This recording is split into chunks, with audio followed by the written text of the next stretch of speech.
It can be easy to judge yourself or your actions.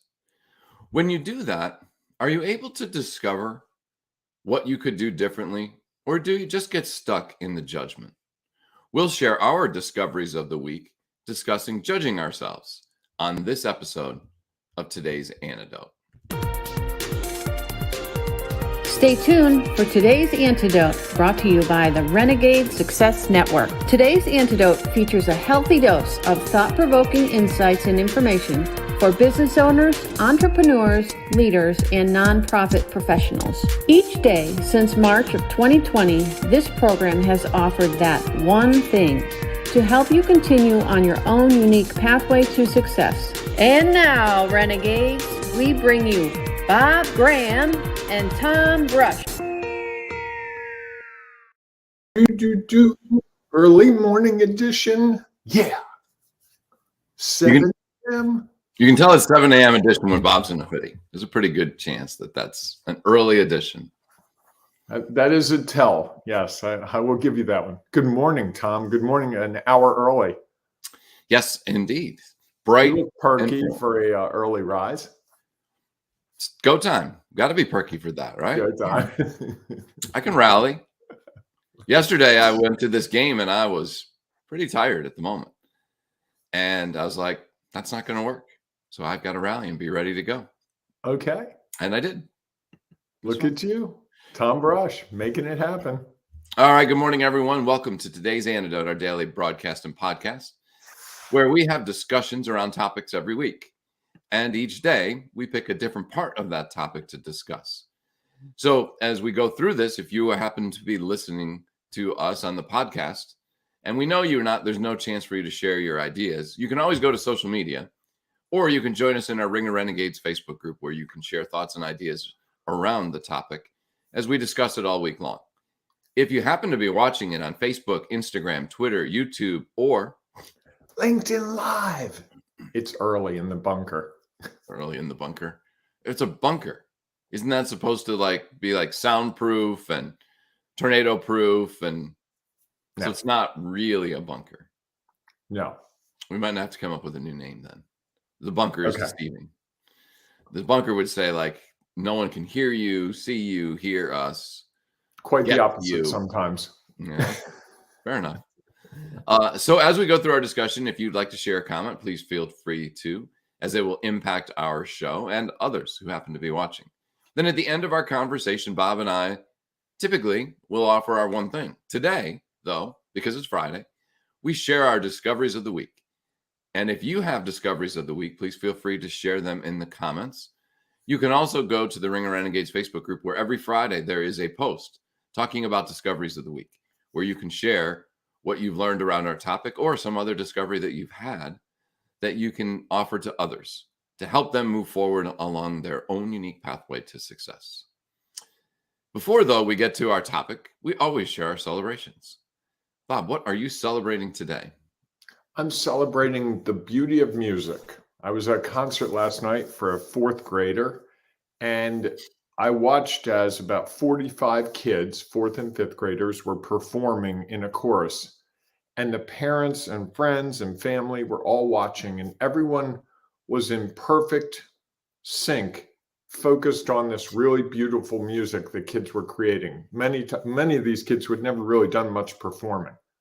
And it was just really sweet. And the nice thing about it also for me was they were performing the song, was it Nifty 50 by Ray Charles, about the 50 states, where it lists the states by alphabetically. I remember the states that way. So this was a flashback to my fourth grade.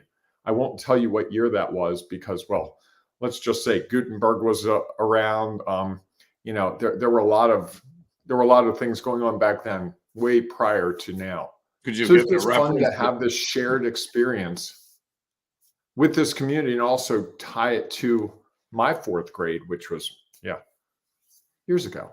Alabama, Alaska, Arizona, Arkansas. You got it. I can't go very far with it, but I do remember the first three. California, Colorado, Delaware. Connecticut, Delaware. Connecticut, Delaware, Florida, Georgia. Excellent. Hawaii. Yep. Oh, yeah. It came back. Awesome. Although when you were sharing, when you were in fourth grade, I don't even know what reference you gave that people would Gutenberg, know. the guy who created the Bible. We're going way back. The first printed Bible, you've heard about that, right? Fairly big book. I've heard Very of the popular book. in some I had no circles. idea. I had no idea who wrote the book. I thought He it was didn't written by write it. people He years and years printed ago. it. Oh, he printed it. Got He it. didn't write the Bible. Those dudes with their names at the top of the pages wrote the Bible. That's what I Come thought. on, man. Well, isn't it Deuteronomy. interesting that Besides, if you have a name like Deuteronomy, you got to do something big. I would hope. It's interesting that you would choose that reference. A newspaper Deuteronomy or person. Gutenberg? That either one. A newspaper guy about printing paper. Just saying. Oh, I thought you were going a different direction. So, Not at all. All right. What are you celebrating today, Tom? So I'm going to celebrate feedback. Okay. So yesterday, I had two things where I got some feedback. One, I did a presentation, and some of the feedback that I got, which was the only feedback actually that I got, was very positive. And I was able to walk away from it and say, that's great. And I can appreciate that. And I also know that that's just feedback. And it's just one piece of the puzzle, and that there will be other feedback and other people could have other results. Similarly, at the end of our lacrosse game last night that I was officiating, there were a few people around the table and around the benches that one of them, an assistant coach for one team, shared how well officiated the game was that they thought. And what the first thing that came to my mind, second thing, the first thing was I appreciated that someone shared that with us. The second thing was that was the winning team. And while the game was pretty lopsided, so I think it would be hard pressed to say that the officiating was at fault for a team losing, I can imagine that the other team might have a different perspective on that. And so while I was appreciative, I also was able to, I think because a lot of our conversations, to just say, yeah, okay, I appreciate that. And that's helpful. And I know that there might be other perspectives out there, so that I can't live in that moment for too long. I just say, thank you, enjoy it, add that to my, to what impacts me, and then move on. Nice. So Look at you bringing the lessons of the week all tied together. Sometimes I try to make this coherent show. You try alone, I know. I didn't say that. So what are we sharing with our Renegade? Why don't we take one more stab at this, because I saw it yet again last night with this concert and the teachers who are teaching music, which is really a foreign language to kids. It's the last day of National Teacher Appreciation Week. Okay. And so shout out to teachers. I cannot remember my fourth grade chorus teacher. I have a feeling that if she's still alive, she remembers me, and not in the best of ways, because I was quite the smart aleck back then in fourth grade. Really? I know, it's hard to believe. Can you imagine me making comments? Nope. I know. It's just, I really switched my character over the years. Fair enough. You're allowed to do that. You have things that impact you, that changes what's real for who you are. It's fair. Yes, that's it. Exactly. So that was it. We're continuing to celebrate teachers. One more stab at Teacher Appreciation Week. Appreciate that teacher that changed your life. Do you remember your teacher's all of name? us have someone like that. What's that? Do you remember your teachers' names? First grade teacher was Miss Lampsey, because I had a huge crush on her. Shocking. There was Miss Hardtongue in fourth grade. She was pretty. Nothing about who you really learned a lot from or any of that had an impact on your growing up. No, most of those people were when I was older. Okay. I mean, I'm always interested when people can't remember who their teachers were. Just fascinates me, because I could probably go through every class and remember, I think. Mr. Crosley taught me sixth grade. Okay. And he was really the first person who identified that I could write. Not you? Nope. He gave really good feedback that, you have a gift here. Awesome. Probably changed the course of my life. So you probably should celebrate him. Yeah, I should try to find him. You should. I And write had him a one of my note. students celebrate me, oddly enough, this week. Not so directly, but she went to Johns Hopkins. I taught her. She was actually a teaching assistant for me, and she just won a big award as Hopkins recent alumni, some outstanding thing. And I only found out about it because on Facebook she mentioned me as having a nice impact on her, which was really sweet. So wouldn't it be nice if you went back to that 4th grade music chorus teacher and shared a note? Hey, I was thinking about you, and I wanted to apologize that I was a smart aleck. Yeah, I'm gonna have to find her name. Yeah. And then send one to your 6th grade teacher and say, think about I him. did. I actually sent him a copy of the first newspaper article I wrote.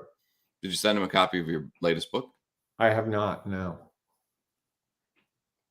All right, we should get to our topic because, well. Yeah, I think it's just interesting. And because I think it relates to our topic, is how results may change. Yes. There's a situation where we don't, teachers, we leave a class with a teacher having had some impact. There might have been some impact that went on and some perspective of them. And years later, oftentimes that perspective changes. Yet, do we ever go back and share with them the impact that they made? So while they may have been judging themselves about the way they taught their class, might look back differently on the experience when students who are frustrated that they have to go to school anyway at that age don't really understand the value that they are receiving. And usually it's only years later where that value comes in. And so it provides us an opportunity to let those teachers know that maybe they were judging themselves and they could have just waited to see what the results might be, because the results can change. They also can vary. I understand from listening to a lot of ads. Results can vary. Well, we can't control them, so we don't know what. So they could vary. They could, absolutely. So as we talk about our week, we were talking all week about judging ourselves. And today is our discoveries of the week, one of your favorite parts of the week. I love discoveries of the week. So what were your discoveries this week? My big discovery this week was I am the least qualified person to judge myself, yet I spend the most time of anyone judging me. And okay, that's interesting. The more time I spend judging myself using false criteria, the more stuck, the more overwhelmed, the more frustrated, the more sad I am about what I'm doing. And so getting out of my head and taking actions is really the answer. Okay. And I executed that yesterday in a couple of situations where I found myself starting to judge. And I just stop and be like, nope, not going to do this. I'm going to do the next thing on my schedule, and just kept rolling through things. And the result was, by the end of the day, I wasn't as judgmental about the whole day because I hadn't started that going down the path. Does that make any sense? I think so. Okay. I think it's interesting that I was going back through your opening statement of I'm the least qualified person to judge myself. It's fascinating because I think most people would think that they are the most qualified person to judge themselves. They know themselves better than anyone else, although they might know themselves too well. Well, the reason I say that is I usually use other people's criteria that I perceive, not that they tell me, but that I perceive as their criteria. Their criteria or their feedback? In my mind, it's criteria. I've got to make that shift. Like, we're doing the program at 7:00 today because of some logistics in my world that came up late. I feel like you're judging my commitment to this program, even though I know you're not. But that's what's going through my head. Like, geez, we committed to doing this at 8:00, and now Bob's changing the rules on me. And so that went through my head. And then I'm like, you know what? That doesn't sound like Tom. But we tend to project things like that onto other people when it's really our own insecurity, our own frustration, our own worry about the things we're doing. Well, and there is a chance that might be there might be some truth to what you Oh, said. no. No, I think it's, I mean, because I think there's always the reaction, Oh, right? boy. Here we go. The No, divorce of Tom and Bob. It was no, Discoveries of the Week that killed it. no, it's because, again, we're human, right? So when we're human, we are bound to have reactions when we get information, feedback, some action happens. And so it's human nature to immediately think about, well, why, and start to question or judge. And to be honest, I would say that thought went through my head at one point while I was driving or whenever. And then I was like, you know what? That's just the way it is. That's what's going to be real in the moment, and that's okay. We'll just figure it out and move forward. And I was easily able to say, okay, here is some feedback. Here is something that I can't control that is now coming towards me. How am I going to deal with it? And I can worry about it, judge it, be frustrated by it, or I can just say, okay, I'll be up. I'll be ready to go at 7 a.m. Mhm. tomorrow morning. Mhm. And I You think actually sent me a message that was really thoughtful about how you would prioritize some things, which was like went from the judgment phase to actual, okay, fine, this is how it's going to be. Here are the ways we can what are the tackle it. next steps? Right, right. Which I think is hard for us. And I think more and more, as we've talked about this week, I think judgment really gets in our way of taking those next steps a lot more than we realize. I think we mask it with, oh, I'm so tired. I'm so stressed out. I'm so busy. There are a whole bunch of things we say, but really it's, I'm judging myself. I'm afraid to take this next step because if I do it wrong, I'm going to look stupid. I'm going to feel stupid and I'm not going to get what I want. There's a good chance of that. There's no doubt. And sadly, it can last a long time. You know, you look at what you talked about in your celebration was the Right. way you acted in a 4th grade class. So clearly that has lasted with you a long time. Indeed. And probably over the years has had an impact on other situations where if you had let that go, it might not have been the same results.